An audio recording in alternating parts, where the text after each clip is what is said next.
Hello, Notre Dame fans. It's time for our Tuesday Notre Dame football update with Tyler Horka. Tyler, you were at Brian Kelly's Monday presser, and he spoke very candidly, I thought, about the quarterback situation and the plans going forward for Notre Dame. What stuck out about what he said?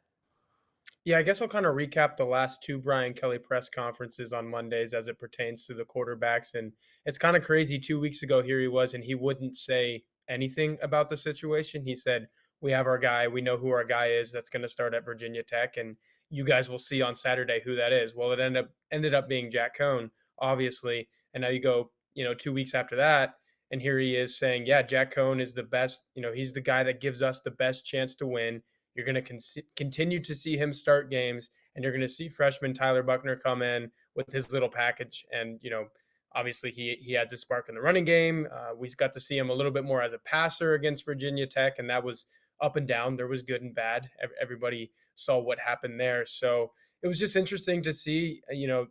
Jack Cohn is a guy who's gotten taken out of two straight games for ineffectiveness, essentially. Mhm. Notre Dame put up 0 points in the game against Cincinnati when Cohn was in there for the entirety of the first half. And then Notre Dame put up 0 points in the first quarter against Virginia Tech with Cohn playing as well. So it'll be interesting to see if that leash gets shorter and shorter and shorter, and we see Tyler Buckner actually start a game at some point. But the last thing I'll say on this subject is Drew Pine appears to be kind of that third fiddle right now, and and that's another crazy thing, in that he played a lot against Wisconsin. He played a lot against Cincinnati, and now suddenly there's no room for him in this quarterback room going forward. But Brian Kelly did say, everybody's happy, everybody wants to play, and everybody, and if when these guys get a shot to play, they're going to give it their all. So Tyler, normally the backup tight end is not an interesting topic, but it is now for Notre Dame because of injuries and suspensions with Kane Brong out for the year. Kevin Bauman is not ready to come back, and Mitchell Evans has to sit out for the first half of the USC game. So we might see Michael Carmody at tight end. Tell us about what Notre Dame's trying to manage there. yeah, and this is kind of crazy. It'd be the second time that Notre Dame has played an offensive lineman, a tackle at tight end. So that kind of shows you how dire the situation has been for Notre Dame at tight end. Really, more than anything, I think it's just a body in practice. You need a guy who has that kind of size and can move. Obviously, your tackles are probably your most athletic guys on the offensive line. So Carmody can move like a tight end, especially in 13 packages where there are three tight ends on the field. You're not asking Carmody to do any pass catching or run routes or anything like that, but you are asking him to block on the outside of an offensive line. And obviously, with the position that he plays, he's very capable of doing that. So, just with the limited amount of bodies that Notre Dame has in that room right now, if you're looking at a guy that is comfortable playing, obviously Carmody has plenty of snaps under his belt so far this season. Then he's a guy that you turn to in that situation, and I think that's what Brian Kelly and company have done this week. I want to touch on USC just a bit as we look through their past games and study up on the Trojans. But what is striking you early on here in the week as to what you feel Notre Dame is going to need to do in the game on Saturday night to pull out a victory? Well, they're just going to have to not succumb to the up and down season that USC itself has had. And Brian Kelly kind of joked about that on Monday, too. He said, they've won one, they've lost one. They've won one, they lost one. That's Yeah. gone on to the tune of 3-3 so far. So if you continue that trend, this is their game that they're supposed to win, and they're supposed to play pretty well. So given that it's a rivalry game, I think Notre Dame's going to have to bring its best game. Obviously, USC wants to win. Kelly kind of harped on over and over that it might be good for USC to get away from home and play games like this that mean something on the road. So really for Notre Dame, I think it's going to be taking everything that they, worked on during the course of the bye week and implementing it against USC. And a couple of things that Kelly mentioned there were fundamentals. Obviously, the defense needs to tackle a little better, kind of reverted to some of those ways against Virginia Tech, especially when those quarterbacks were getting loose a little bit. And the second thing is Notre Dame really worked on run blocking a lot too. So I would look for Notre Dame to kind of try to establish the run against the USC defense that, if you look at especially two of those losses to Stanford and Oregon State, those two teams ran all over USC. So look for Kyron Williams and that Notre Dame offensive line to try to pick up where they left off against Virginia Tech.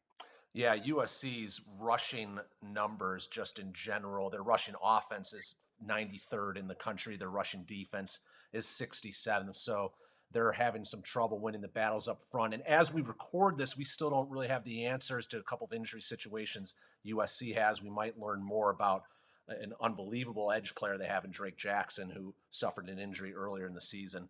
If you think that, if you could predict, Tyler, what one player you think is very likely to have a big game for Notre Dame, who do you think that would be? Big game, I would probably say Michael Mayer in bouncing back from his injury. Brian Kelly said it sounds like he's 100% or getting close to that by Saturday. He might be at that number. So an angry Michael Mayer, a Michael Mayer that missed a chance to pad his potential award-winning numbers. I would look for him to do a lot of great things offensively. It doesn't matter what quarterback has played for Notre Dame; they look Michael Mayer's way. So I would look at him on offense. Defensively, though, I'm really curious to see what either Cam Hart or Clarence Lewis looks like against Drake London, who almost has 900 receiving yards through Yeah. 7 games so far this season. Kelly spent a lot of time talking about him in his press conference. Why wouldn't you? The guy's one of the best wide receivers in the country. So I would assume you match up Cam Hart against him just because Drake London's a 6'4" guy and Cam Hart has length at the cornerback position. Not every corner is 6'2" like Cam Hart. So that's going to be an interesting matchup on that side of the ball, but offensively, definitely look for Michael Mayer.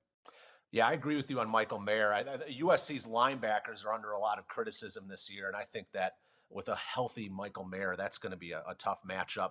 And Drake London is an awesome player. I mean, I can't wait to watch him on Saturday night in Notre Dame Stadium. A few questions from our subscriber community, the Loose Emoji Board, our premium community on blueandgold.com. One from Mizzo37. He asked Tyler, any freshmen you see getting playing time besides the ones that have already been playing early? Do you see Prince Kollie burning his year of eligibility? At this point, I wouldn't expect Prince Kollie to play more than 4 games. JD Bertrand has been so solid in playing almost every single snap that he's probably going to continue to do that in the second half of the season. And I think the bye week came at an awesome time for Notre Dame, just, literally bisecting the two halves of the season. You're right there. You're 6 games into it. You've got 6 games left. I think Bertrand's going to have enough in the tank to do what he did in the first half of the season. In the second half, that'll keep Kollie off the field. In terms of other freshmen, I think what you see is what you get probably. Obviously, Joe Alt, I think, is probably going to start, um, the rest of the games at left tackle. And if he doesn't, well, maybe Blake Fisher is healthy and he comes in and there's another true freshman for you who's going to, get his snaps back. Lorenzo Styles, Deion Colsey, I think those guys will probably play a lot more in the second half of the season than they did in the first. With wide receivers, it's kind of getting your feet wet, quite literally running routes out there, getting comfortable in an offense that you're brand new to as a true freshman. I think there were signs, especially in this last game against Virginia Tech, we saw them go out and I think play more snaps than they had all year. So two guys right there that if you're looking for true freshmen to play in the second half of the season, I would look their way. We touched a little bit upon this, but John Salva asked, does Buckner come in only when Cone is playing poorly and the offense is stagnant, or is a plan in place before the game starts to put Tyler in? Oh, I think the plan has definitely gotten progressively more and more in the sense that if you go all the way back to that Toledo game in the second half of the season, what did he have? 3 drives, maybe 4, and that was it. That's all he was prepared for at the time. Hmm. You go to the Virginia Tech game that was just played a week and a half ago, and he might have played the whole thing if he doesn't get injured on that last interception or if he doesn't throw that last interception. So I think there are plans for Buckner to get in there more than he did in the first half of the season. And I alluded to that leash. How long is that leash going to be on Cone? There could be a situation where the offense continues to look poor under Cone early in games, and finally Brian Kelly says, "Let's see what Tyler Buckner looks like from start to finish in a game." I think that's certainly a possibility. One more for you, Tyler. Dylan Domer, 2010, asked, he watched the initial minutes of the Alabama-Mississippi State game Saturday. How did you tolerate, now people, Tyler came from the Mississippi State market, how did you tolerate those darn cowbells for as long as you did? My God, they are obnoxious. My first answer would be Earplugs, but I never used them. I saw plenty of people in the press box use them though, especially visiting media who weren't used to them. They would show up with earplugs ready or already in their ears when they walked through the gates.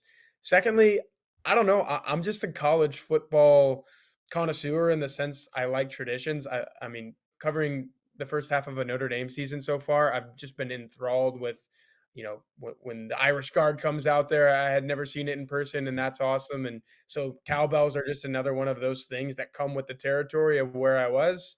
Yeah, they were a little loud, but they're also kind of cool in a sense that, it makes college football what it is.